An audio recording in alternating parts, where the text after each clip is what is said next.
Vidhammer Fantasy. Welcome back to Vidhammer. I'm Spudlow, and in this video series we'll be covering another army build evaluation for the Empire.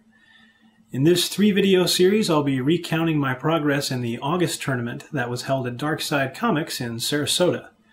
This was a 2,250 point tournament, with my first matchup being against the Vampire Counts. First, let's take a look at the army list that I'll be using. I decided to go with a War Machine heavy list that includes 2 Hellblaster volley guns, 2 Hellstorm rocket batteries, and a single Great Cannon. I have a Master Engineer that I'm going to place in the center of wherever the bulk of these machines go to allow me to re-roll a single artillery or scatter die each turn. This is especially helpful with the rocket batteries, since the last thing you want is to have one of them shoot off 3 salvos only to have it misfire. The Hellblasters are equally good against monsters and infantry units, so they're nice to park in the center of your battle line and dare your opponent to close distance. The Great Cannon is for taking down any pincushions or single target chaff. I only had access to a single rocket battery model, so the mortar model is a stand-in for the second. I also have a war wagon, which is proxying for a Luminarch that my Battle Wizard Lord rides on with the Dispel Scroll and the Talisman of Preservation. If you're not familiar with the Luminarch, it's a chariot that gives me an extra Dispel die in the magic phase. It gives friendly units within 6 inches a 6+ ward save, which I forget about a number of times. And it has a bound spell that's a magic missile, strength 8, 36-inch range like a bolt thrower, with D3 flaming attacks. My Battle Wizard takes the Lore of Light, and of course I forget about the D6 extra hits from the Lore ability, because I kick ass like that. My Captain of the Empire is the BSB and carries a shield. He has the Hold the Line special ability, so my break tests are taken with 3 dice, keeping the lowest 2. My last character is a Warrior Priest that I throw into the Greatswords to give that unit hatred and a little extra oomph. For my units, I have a Greatsword unit, 35 strong with the Banner of Discipline. This gives the unit +1 leadership, but they don't get to use the General's Inspiring Presence. I like having the option of setting up my line defensively around the war machines, but putting my heavy combat block more to the flank so I can sweep across whatever goes for the frontal assault. Then there's 40 spearmen to act as a speed bump, 40 halberdiers with at least some combat potential if you can get them a buff, and finally 16 archers for selective damage and to help clear chaff. I went for the archers over the handgunners for the same price, because I like their skirmish ability. Makes them more maneuverable and a little harder to kill. There's a standard bearer and a musician in each infantry block, so I won't fail on break tests, and that's it. Let's go ahead with round 1, where I play an infantry-heavy Vampire Counts army with some combat-heavy vampires and a Terrorgeist. The scenario for this round was a Blood and Glory variant, where each non-general character provides an extra point towards their break limit. There were also extra battle points for killing your opponent's non-general characters, and bonus objective points for being within 6 inches of terrain features. I won the roll for board edge and elected to set up on the right side of the screen. With the terrain pieces being a little more on the left side, it was the only real advantage that I saw in the choice. We rolled for spells, and my Wizard Lord ended up with double 2s and double 6s. So I have Speed of Light to give the unit Weapon Skill and Initiative 10, and Baroness Time Warp for +1 attack always strikes first and a double movement. For the doubles, I chose to go for Light of Battle, which rallies a fleeing unit and makes it pass leadership tests, figuring this might help with fear or terror checks. And I take Net of Amentok for the other. Given the need for my army to have as many rounds of shooting as possible, this spell is one of the most effective that's available for me. It's a 24-inch hex that can increase to 48 inches, which causes the target to pass a strength test if it performs any action, and if it fails, it cancels the action and the unit takes d6 worth of strength 4 hits. This is the spell that I need to try to put on the best combat unit my opponent has every turn, and in every game that I play, if I have the spell. For his casters, he has a level 3 vampire, a level 1 vampire, and a level 1 necromancer. The Necromancer gets Invocation of Nehek, and the level 1 vampire has Dance Macabre, while the level 3 vampire ends up with Invocation of Nehek, Wind of Undeath, and another spell that doesn't get cast. I win the roll for placement and start out with the Spearman unit. Given the location of the house on the hill, I figure that I'll put the Hellblasters in front of the house, so I'll put 2 weaker infantry blocks on either side. The entire army that I'm using belongs to a friend, and most of the models have some severe balancing issues, which made the entire tournament an exercise in anger management. He puts down a unit of 25 skeletons with shields and spears, and I follow with my block of 40 halberdiers. He goes for 25 more skeletons, and I put out my Luminarch. I don't want to put out all of the war machines or the greatswords until I know where at least one of his better blocks is going to come out. He puts down 15 ghouls, which doesn't help me at all, so I go for the war machines, since I had a pretty good idea of how they were going to go out anyway. The only difficult part was where I was going to put the engineer, since it wouldn't be possible to have him near the rocket batteries and be close to the Hellblasters as well. He puts out another unit of skeletons, so I've got to make a decision since I want the archers to at least have a chance of being somewhere useful. With the placement of the buildings, there are 3 main passages that he can go through to get to me. With my spearmen at the top and the halberdiers near the center, I've got to put my greatswords at the bottom of my line. If I put them at the top, that corner is going to get too crowded and he'll put the rest of his stuff at the bottom, and I'll be lucky to get them into a combat that matters. Somehow, placement orders get messed up though, and he throws down some graveguard behind the upper building. I still put the greatswords below, and he puts his remaining graveguard across from them. I have the archers guard the bottom flank as well, and he puts his dragon on the bottom of his line. This helps me out a bit. If it had been only the greatswords on the bottom, there was a chance that he would hit them with his zombies and have the dragon just fly around the combat and start taking out the war machines. For characters, my engineer goes between the rocket batteries, the BSB sits in with the halberdiers, and the warrior priest goes with the greatswords. For the vampires, the level 3 goes with the central skeletons, the necromancer goes in the lower skeletons, and the other vampire goes with the upper graveguard. I win the starting roll and kick the game off, moving the greatswords and archers toward the lower pass. The dragon and the lower graveguard are both going to come through there, so I want to have an angle at least. My first magic phase is 9 versus 6. Most of my spells are buffs except for Net of Amantok, so I decide to take this as my first attempt with 4 dice on the central graveguard, which he lets go through. Next I use 2 dice for Speed of Light on the greatswords, and he lets that one go as well.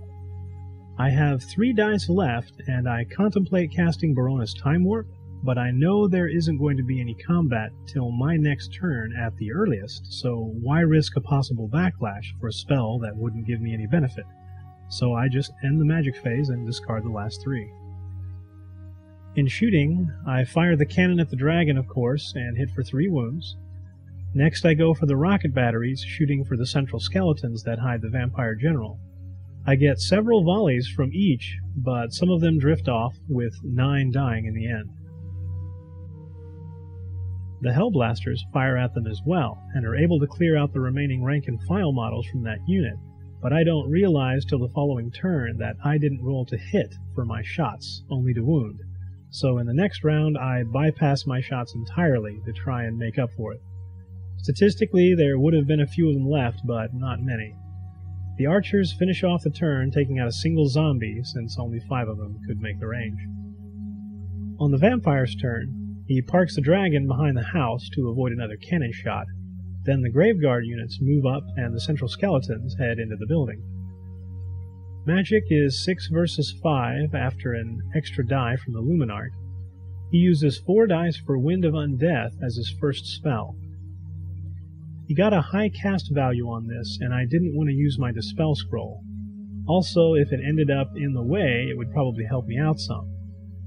The range only makes it to the house, and he uses a single die to attempt a bound spell and a shot at Dance Macabre, but they both fail. On to turn 2. It looks like his zombies are just going to go for the house at the bottom, so I move the greatswords up to try and give me an option next round to go after the zombies or the graveguard, depending on the situation. I slide the archers over a bit to put them in range, and I move up the halberdiers in case the graveguard try to go into the central house. With 2 units of his around the upper house, I can focus on the rest for another turn. Magic is 10 versus 7. I use 5 dice for Net of Amantok on the lower graveguard, and he gets an irresistible dispel. Then I use 4 dice for the Luminarch's Light Bolt of the graveguard for 4 wounds. In shooting, the rocket batteries shoot for the graveguard unit. The engineer's ability comes in handy, changing a scatter distance from 10 inches to 2 inches. After everything, the graveguard take 8 wounds. The cannon goes for a flank shot on the ghoul since it's the only thing it can see, but it blows itself up. Hellblasters abstain due to previous shenanigans. We make a late move of the Vortex, which does a great job of getting him away. On the vampire's turn, the dragon moves up on the archer's flank, and the other units move to secure the terrain elements. Magic turns out 7 versus 7 as the Vortex takes a little step up. They attempt their bound spell to move the upper graveguard forward, but since it was a bound spell that didn't get a high casting value, I was able to dispel it with a single die. Then he uses 3 dice for Invocation of Nehek on the graveguard. I know I don't want this to go off, so I use 4 dice to attempt a dispel, but I still fail the cost, and he gets back 9 models. He uses his last 2 dice to try Invocation again, but it fails this time.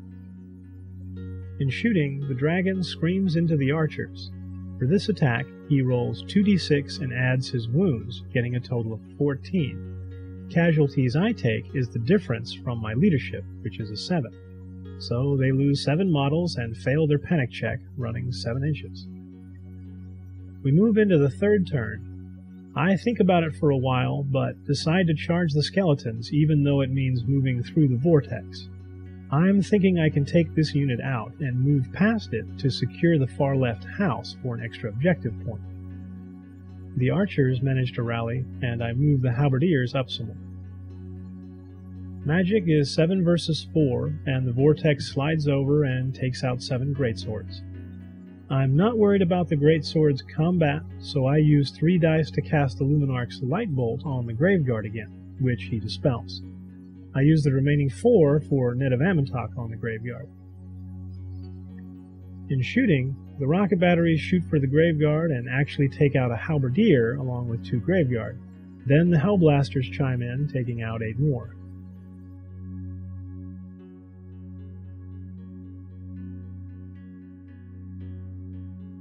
In the first close combat, the greatswords pass their fear check. The warrior priest fails to wound, the skeletons do 4 unsaved wounds, and the greatswords do 12, with the skeletons taking 10 more from crumbling.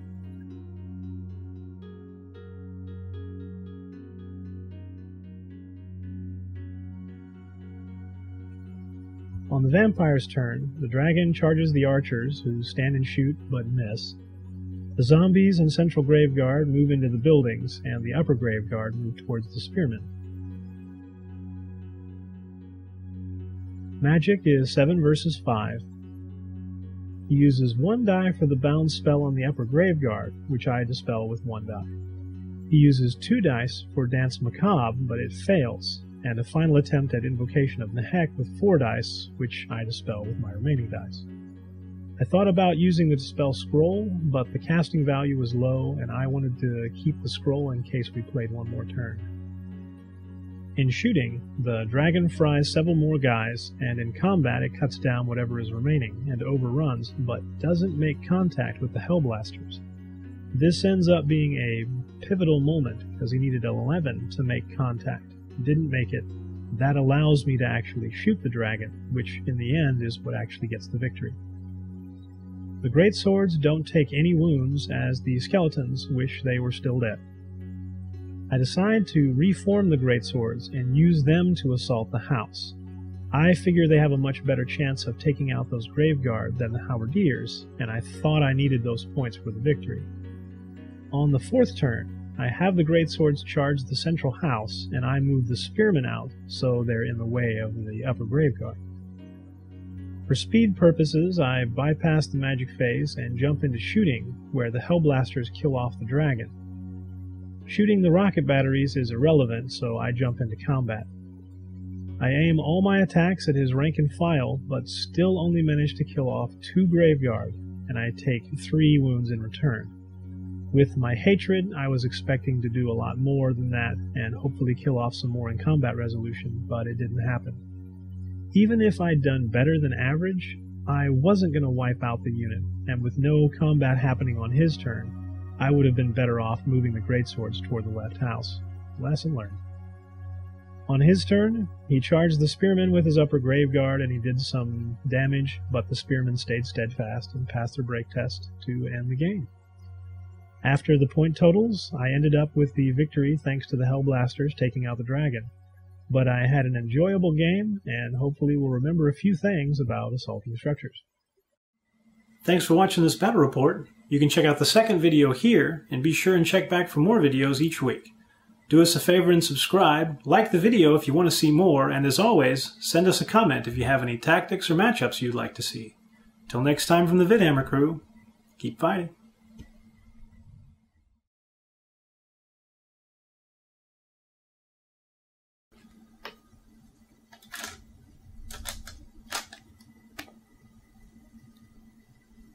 That's how it should be.